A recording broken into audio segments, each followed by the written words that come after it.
Olá, graça e paz. Nossa leitura de hoje, Romanos, no capítulo 1. Muitos, durante 2000 anos, já intentaram fazer análises profundas sobre o texto mais espetacular do apóstolo Paulo, a carta aos Romanos. Não é nossa intenção fazer isso, no entanto, destacar alguns pontos importantes da nossa leitura. No capítulo 1, obviamente, um dos capítulos mais citados dos nossos dias, principalmente acerca de determinadas questões de comportamentos sexuais. No entanto, eu quero destacar aqui que ele começa no versículo 16 do capítulo 1, dando a introdução a introdução sobre o assunto que ele vai falar. Tem um início e tem um porquê ele vai falar este anúncio, tem um porquê ele vai falar este assunto. Ele vai dizer: pois não me envergonho do evangelho. Os versículos anteriores ele está anunciando, saudando a igreja, falando sobre o evangelho, falando sobre o chamado para o evangelho, a escolha de Cristo para o evangelho de Deus, que ele está pronto para anunciar o evangelho em Roma também. E aí ele diz: porque eu não me envergonho do evangelho, porque é o poder de Deus para a salvação de todo aquele que crê, primeiro do judeu e também do grego ou do gentio. Então aqui ele começa a dizer: olha, o ponto fundamental, a essência, o pano de fundo original do que eu quero dizer aqui é o evangelho que eu estou anunciando. Ele é o poder, ele é o dunamis de Deus, ele é a capacidade sobrenatural de Deus, para a salvação. A salvação é um ato sobrenatural. A salvação não é uma coisa comum, normal, natural de que seres humanos possam produzir. A salvação é um ato de Deus, portanto, um ato sobrenatural. E este ato sobrenatural de Deus salva quem? Salva quem crê. Aquele que crê é salvo, E primeiro, obviamente, porque era o padrão apostólico pregar primeiro aos judeus para depois aos gentios ou aos gregos. Primeiro do judeu, e a mensagem foi primeiro para eles, sim, E depois do grego ou do gentio. E aí ele diz no versículo 17, eu vou ler apenas os versículos posteriores, tá bom? Tentando explicar alguma coisa aqui que eu considero importante. Pois é porque a justiça de Deus, ou seja, aquilo que Deus queria como um ato de justiça, aquilo que Deus queria verdadeiramente declarar como algo justo, a justiça de Deus é um ato de revelação. E ela se revela mediante o evangelho. E como? Pela fé, de fé em fé, é progressivo, Deus está se revelando, a fé está fazendo isso, de fé em fé, como está escrito, o justo viverá por fé. Agora, também Paulo vai dizer, a ira de Deus, ora, se a justiça de Deus para a salvação se revela no evangelho, a ira de Deus também se revela. Mas não se revela no evangelho. A ira de Deus se revela do céu contra toda impiedade e injustiça dos seres humanos que, por meio da sua injustiça, suprimem a verdade. São dois atos aqui de revelação. Uma é a revelação que traz a justiça que salva, e o outro é a revelação da ira que Deus julgará os que não são inocentes. E Paulo começa esse tipo de... esse é o tipo de explicação que Paulo está falando. Pois o que se pode conhecer a respeito de Deus é manifesto entre eles, entre estas pessoas que suprimem a verdade, porque Deus lhe manifestou. O que aqui Paulo está dizendo? Olha, Deus não se ocultou dos homens. Deus se manifestou e manifestou esses homens pela revelação natural. Em teologia, há dois tipos de revelação: revelação natural e a revelação especial. Revelação natural é mediante as coisas criadas, e Paulo vai dizer aqui que a criação é suficientemente plena, desculpem essa expressão, ela é completamente suficiente para revelar Deus aos que não conhecem, aos homens. que é o primeiro passo da revelação de Deus, é a revelação natural, e os homens não podem se desculpar, dizer que não sabiam, que não compreendem. Aqui Paulo coloca em xeque que a revelação natural é suficiente para dizer ao homem: há um Deus, há um Criador. Versículo 20, Paulo diz: porque os atributos invisíveis de Deus, você não vai ver Deus, os seus atributos são invisíveis. No entanto, o seu eterno poder, a sua divindade, tudo quanto Deus deseja que os seres humanos conheçam sobre ele, enquanto Deus Criador, os seus atributos invisíveis, o seu eterno poder, a sua divindade, Paulo diz assim, claramente se reconhecem. É nítido, não tem como não ver. Não há como não enxergar, não há como não reconhecer.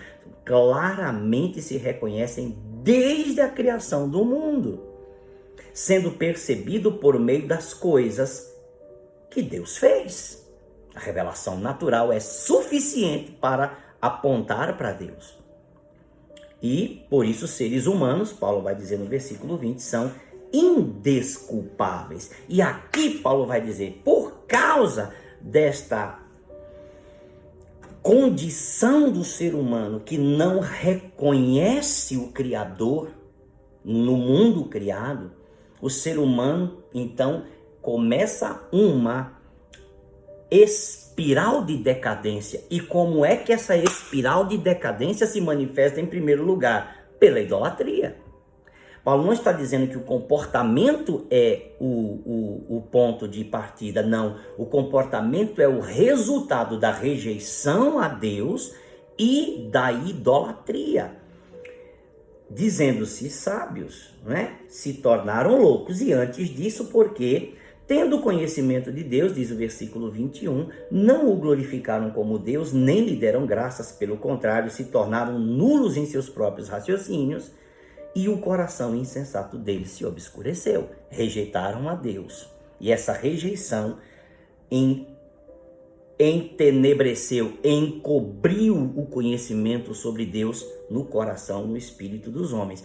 Eles diziam-se sábios, mas de fato eram tolos. E aí, qual é o resultado dessa rejeição? Versículo 23. Trocaram a glória do Deus incorruptível por imagem semelhante ao ser humano corruptível, às aves, aos quadrúpedes e aos répteis. Idolatria. Por isso Deus os entregou. O resultado da idolatria é que Deus abandona. Uma vez que eu rejeito Deus e passo a cultuar aquilo que não é Deus, Deus abandona. E aí diz, por isso Deus os entregou.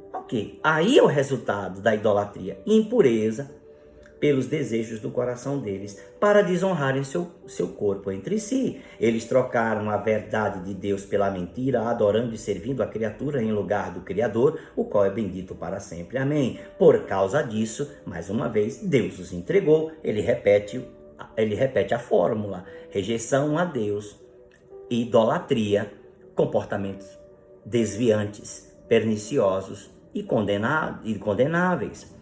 E aí diz, por causa disso, Deus os entregou a paixões vergonhosas, porque até as mulheres, trocando o uso natural das relações íntimas por outro, contrário à natureza. Da mesma forma também, os homens, deixando o contato natural da mulher, se inflamaram mutuamente em sua sensualidade, cometendo indecência, homens com homens, e recebendo em si mesmo a merecida punição do seu erro. Qual é a merecida punição do seu erro? Doenças? Não. A merecida punição do seu erro é o abandono de Deus. Deus os entregou. Portanto, o comportamento pernicioso, o comportamento sexual pervertido dos padrões de Deus não é algo que o homem está fazendo para ir contra Deus. Este comportamento já é o sinal da rejeição de Deus aos homens.